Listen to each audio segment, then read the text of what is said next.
Hey everyone, I'm Karen and you are watching Love My Addi. So now today I am making a beanie for a young girl, approximate age about 10. Now obviously their heads aren't quite as large as an adult's, so I like to compensate. So today I am using the Red Heart Comfort, the white turquoise violet print. Now, for those of you who have never cast on one of these machines before, it's actually quite simple. For those of you that have, you know the routine. So I start with the first black needle here, and I just put my yarn around it and rotate slowly. And you go behind the second stitch, catch the third, behind the fourth, catch the fifth. So every other stitch, every other needle, you are actually catching the yarn with. The rest of them, it goes behind. Okay, now when you first start off like I did, you tend to go very slowly so that you don't miss any. Okay, and there we go. And if you happen to hear a cat meowing in the background, that's just my cat with attitude. So anyways, here we go. Put the counter back to 0, and for a young person, boy or girl, doesn't matter, I like to do about 82 rows. So just turn as you always do for all your other projects until you hit 82 rows, and I will see you then. Okay, so we're at 80 rows now. We'll just get to our 82nd row here.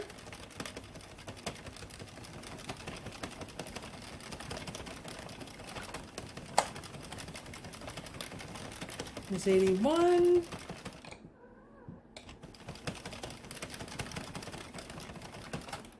And 82.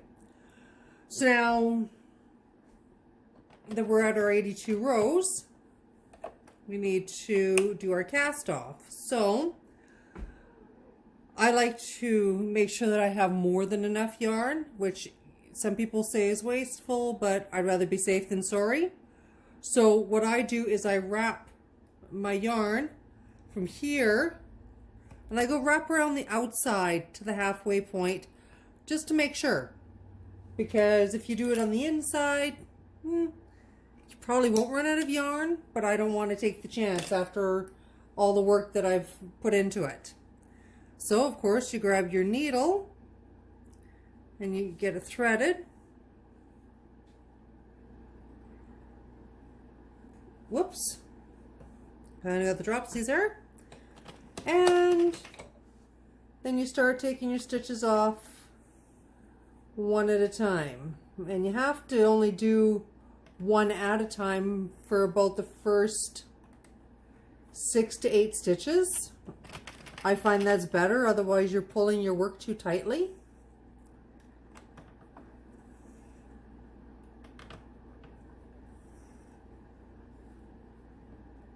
So there's 8. So now I should be able to start taking off 2 or 3 at a time.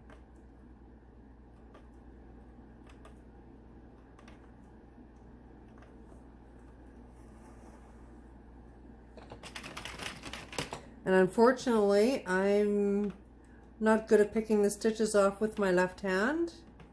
I have dropped way too many stitches trying.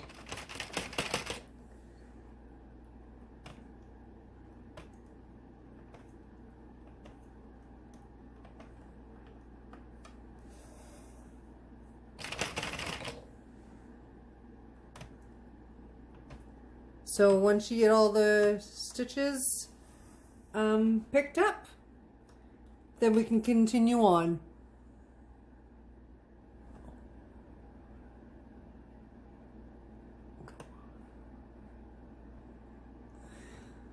So there, we're to the last 2 stitches to pick up. There we go, perfect. Now, we'll just change angles here, so hang on a second. So, Now, for those of you who are new, and I'm sure no or not too many of you are, when your work doesn't look like it's big enough, tug, because you're when you knit it, it doesn't come out the same as it does when you do it on regular knitting needles. And I'm going to actually measure this out just to see how long it actually is. So we did 82 rows. Okay. I give this all a good tug. And let's see here.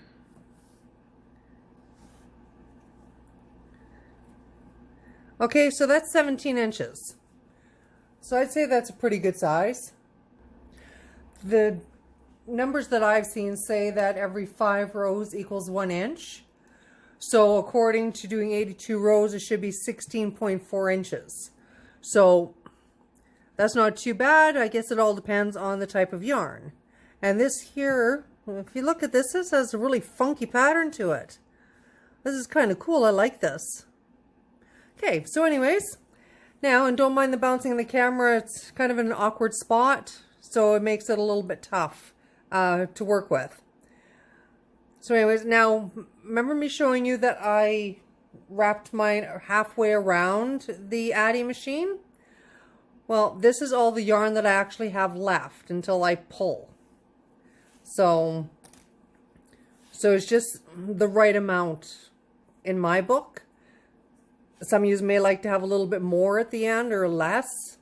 You know, it's your own personal preference, but that is my preference. So now when doing your ends here, you just want to make sure that they're all tucked in nice and neat. And give a really good tug, and I kind of hold mine into a fist. And I get my first stitch in there. And give it a knot. That way it won't move as easily. Okay, and let's see here.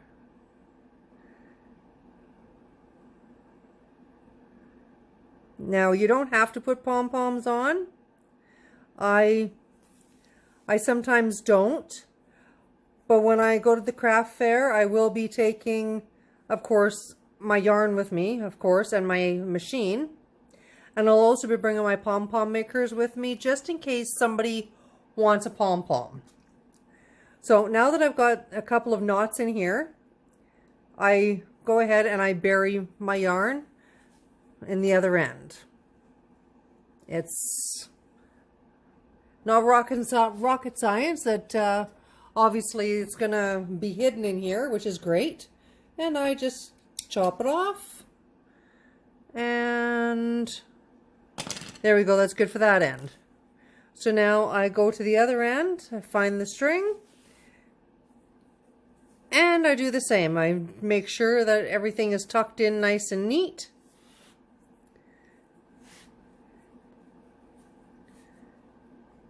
Sorry, I'm trying to keep this in camera view for you.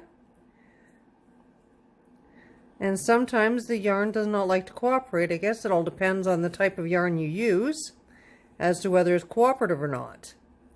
I actually, with this Red Heart Comfort, I had to start this project 4 different times because the stitches kept on dropping. So that's not impressive at all. Let me get this threaded. I have come across other yarn.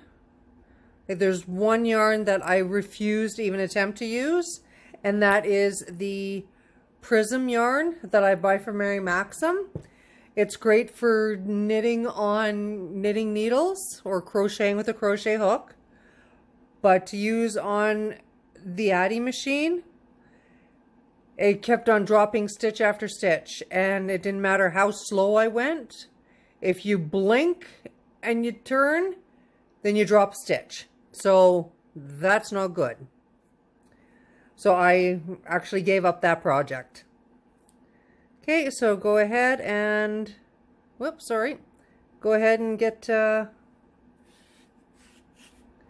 your knots going here. And I generally like to put at least 2 knots in. because at least then it is a little bit more secure.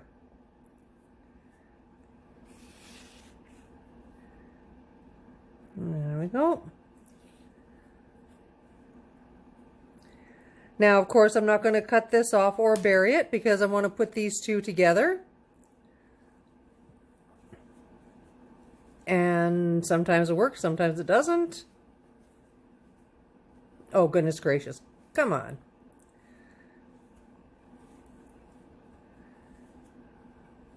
Wow. Okay, this does not want to slide like the others normally do. Goodness. Absolutely unbelievable. Sorry about that.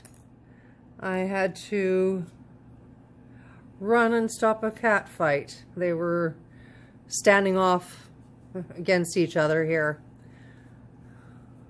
Okay, so now I'm not sure how you like to do yours, but I like to go in on the inside and catch both layers at the same time and pull, and just do that all the way around. And once I've got that done, that's when I've actually put the knot in.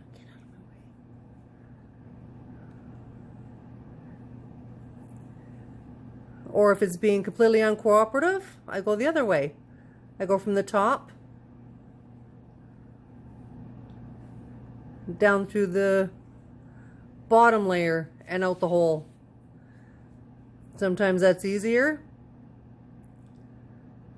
It seems to all depend on the project and the day as to what is going to work for you, or for me anyways. So we're almost done this one, and then I'm going to show you a little comparison on the sizes from when I do a regular adult one to one for a preteen adolescent, because it's only a few rows difference on the machine, but it sure makes a big difference when you look at it. Okay, there we go. Yeah, it's all secure on the inside. Perfect.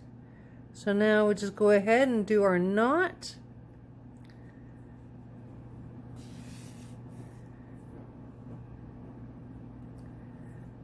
There's one. And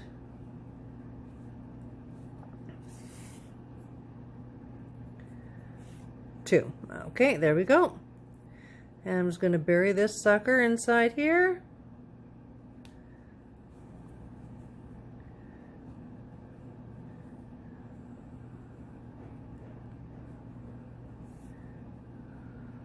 Okay.